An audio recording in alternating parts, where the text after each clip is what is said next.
Menika superstaripun Madangkara yang setiap pentas tidak pernah izin, Winong Nawangsih dan juga Mbak Birgita Ayu sarjana seni dari Tulungagung dan Kediri. Selamat malam, Pak.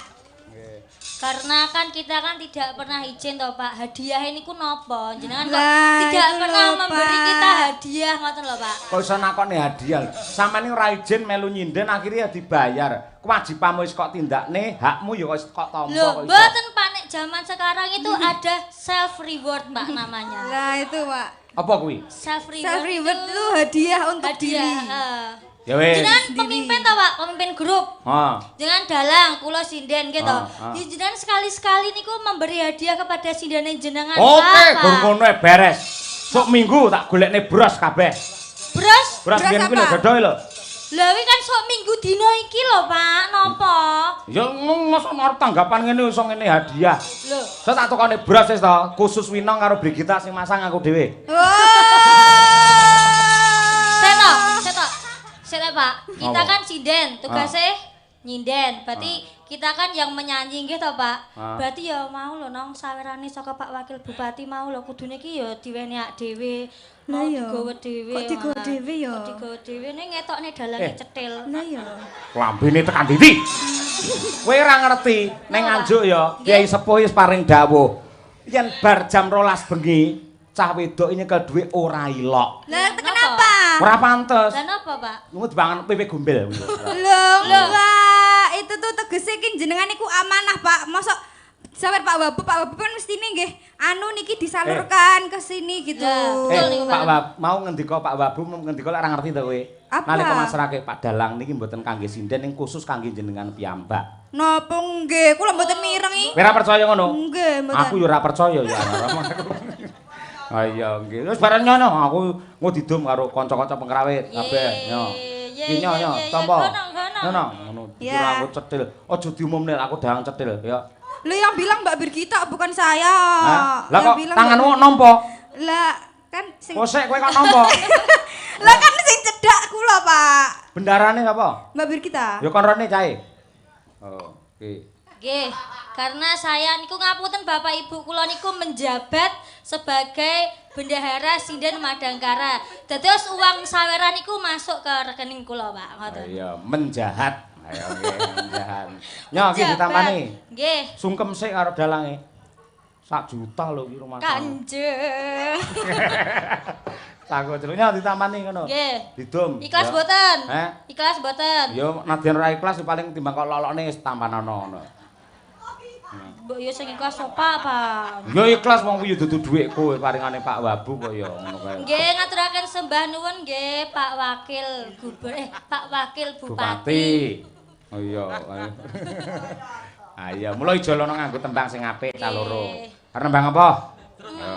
Anu aja. Yang hits sekarang aja, Pak. Apa kuwi? Kusuma Wijaya aja, Pak. Wah, iya, nggih, Kusuma Wijaya. Nggih. Iya, nggih. Terima kasih. Nggih. Ugi ngaturaken sugeng rawuh marang Pak Jono karo Bu Sri adoh saka Surabaya. Mau njagong ning Jombang bablas nusul awake dhewe. Heeh. Panjenengane iki le tresna karo Madangkara luar biasa. Ora mung laladan Nganjuk tekan Madiun Ponorogo, Solo, nusul kok, Nduk. Iya. Kuwi jenenge katresnan. Lah, welinge ya kuwi budhe nyamini. Oh ya Kang Sis. Supaya ngaturake lintang asmara.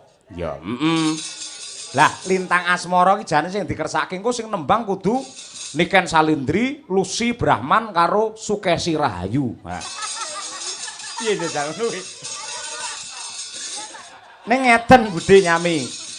Lintang asmara niku duet nggih. Dados kakung kalian putri. Pun sakniki kula tengahi gandeng Bu Kesi menika sampun mendita, mboten jumeneng nggih. Sakmenika Mbak Lucy Brahman kalian Niken men jumeneng kok kakunge siji men dijiro karo sinden loro. Oh iya. Gandeng sing loro iki genah sinden sing awake gedhe-gedhe. Tak goleke pengrawit sing gedhe dhuwur. Sapa? Mas Sulomo. Iki ya meh padha karo Ardi mirip pisan ya. Ayo keroyokan Mbak Niken karo Mbak Lucy. Pokoknya arep kok kapakne manut. Mas Prasetyo Sulomo. Oh, iki. Piyayine gagah gedhe dhuwur putih Cina. Yo kan disapa kan Mbak Lucy iki kon munggah percaya. Pundi piyayine? Monggo Mas Suplomo. Nggih. Niku Mas Prasetyo Sulomo. Mas Prasetyo. Kan ayo kan dijupuk kan kuwi ditarik kon rene kan. Pundi ta tiange? Kuwi lho, gedhe dhuwur putih lho. Lah, alah kaya benek tek ngono kok. Ngono jare putih kaya Ardi. Tapi yo ora apa-apa iki hampir mirip-mirip ora apa-apa lek Ardi putih kan iki rada pramuka. Iki tandha wong lanang ki ora apa-apa ora tek bagus-bagus nemen iki gak apa-apa ngene iki dipupuri priyo bagus malih gulak. Ampun ngenyek niki nuwun sewu sampun dados guru lho wonten SMP. Guru SMP lho ya jenggote kaya Romai Rama. Masyaallah luar biasa Pak. Salaman karo Budi Lucy, salaman. Ele. Nggih. Oh, katur konjo. Karo Mbak Niken salaman. Ayo.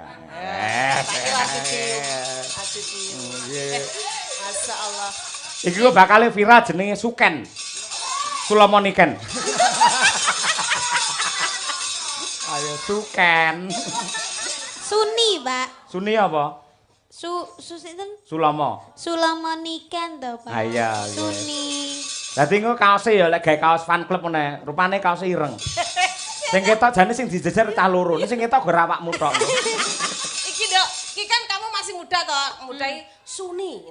Siapa iki jenenge mau? Suloyo. Suklon. Dewe ku tak kopro. Sulomo Sulomo karo Niken. Besok lek tuwek dadi sapa? Sukeura, Udu. Apa? Jaini. Kok iso Jaini? Lah iya kan tuwek wis tuwek to. Iya, anek Niken dadi apa? Jenny. Jenny. Apa kuwi Jen? Iya, Jaini Niken. Nah, kepok ta mak Jaini. Pak Guru, selamat malam. Bagaimana perasaan panjenengan lek dicedhaki Mbak Niken? Umpama kowe dadi bojone Niken ngono piye rasamu? Kula ngadeg niku pun ndredeg kok. Bes kapula gegeden niku lho. Tapi ra apa-apa Le, kalau di atas panggung tak mengi. Di atas. Ki wayahe digawe wong loro iki gedeng. Tak mengi. Tak kareni Mbak. Nggih. Upama ya sok iki upama lho. Nggih. Sulomo terabi karo Niken gitu. Sing tak bayangne anake, mendhi kulite kaya zebra cross ngono. Telek cetak. Kayak zebra plonteng. Tapi gak apa-apa lho Le. Iki ning dhuwur panggung iki kemerdekaanmu. Kabeh piyai-piyai ning kono ki pengen jajar Mbak Niken. Ngene iki kesempatanmu ra apa-apa, duet los. Ya wani ra ngrangkul Niken, dirangkul. Wani ra? Mboten. Lah apa? Mosok. Mosok ora wani. Ora gaduk. Mboten. Kesempatan ra apa-apa dhuwur panggung. Aku ki lek nyawang wong lanang lek ora tekan suarane sik. Iya, coba dites coba Niken. Coba. Jale. Iya. Mas Ral Udin. ral. Ketoke cah cilik suarane wo mantap. Iya. Sekso Pak, sekso Pak. Sekso Pak. Kersane. Yo Mas Udin nggih, ancer Mas Udin. Ayo, nggih ancer. Ayo. Yo. Jajal. Yo Mas Diasto. Oh, coba itu meneng-meneng. Oh, bae. Ya, dibojo gagah, wong lanang gagah, cedak Niken Salindri gagah. Nah, ngadep rono. Terus dirayu. Kamu kaya ondel-ondel. Kedet tapi ra apa-apa Le. Lanang tenan. Saltinge jen kaya wong wedok ya. Nah, nggih kok. Ayo. Mas Yo Udin ya. nandi. Lho, ayo bawa Sik kok kae sik. Dirayu. Ayo Mas Udin. Dirayu. Mesake pengen tampil ya serompete. Ayo. kurang afdol kalau ndak vokal cowok menggandruk Mbak Niken Salindri. Rale, ayo rale. Ngadep rono aja usrek enak. Linteng sikilmu. Wis entek sabare kita Wong ilusi. lanang iki gagah lho, kok sanding Yo sing banter Sul. Ngadep rono. Ngadep rono. Cekel kowe, cekel. Ndang nyanyi. Kok usah. Wong ayu tresna. Tangane cekel. Cekel Mbak Niken. Kinarya tombo. Oh gak aku wong gandrung wong wedok kaya ngemis. Ngene piye lho. Dicekel astane. Lah kowe yo ngene kaya paring-paring ae. Iya. Ayo. Langsung cek ngono lho Sul. Langsung cek. Mesti kula Pak. Halo, Jawa Wedi. Ora, Ini iya. di atas panggung ya Mas ya. Siap. Totalitas kerja nyuwun sewu Mbak Niken ngono sik ora apa-apa ngadep rono. Ora wis ora bojomu wis turu. Ayo. Ning dhuwur panggung los pokoke. Ayo. Ayo sampe obah nek tak gujer sikilmu. Ayo. Oh, siar ya. Mas. Ayo. Nyun sewu Mbak Niken. Gak apa-apa, Saya Pram. Mbak Niken. Nggih, Mas. Ya kalek tanganmu ki kok. Maaf, permisi mau megang tangannya Mbak Niken. Kang omah langsung bedel dasar bojone. Ayo, gak apa-apa nek. Wong ayu. Melek semerem. Namu kinarya tombo. Melek to melek. Susah jroning batenku. Jawab Ken. Wong bagus hantap rasa hatimu tresnaku tulus jroning kalbu Senadyan Menatap. lungi banyu segara rasaku ra bakal serna senadyan napa jahat saka Rangkulen, Ken. Dirangkul, Ken. Dirangkul, Ken.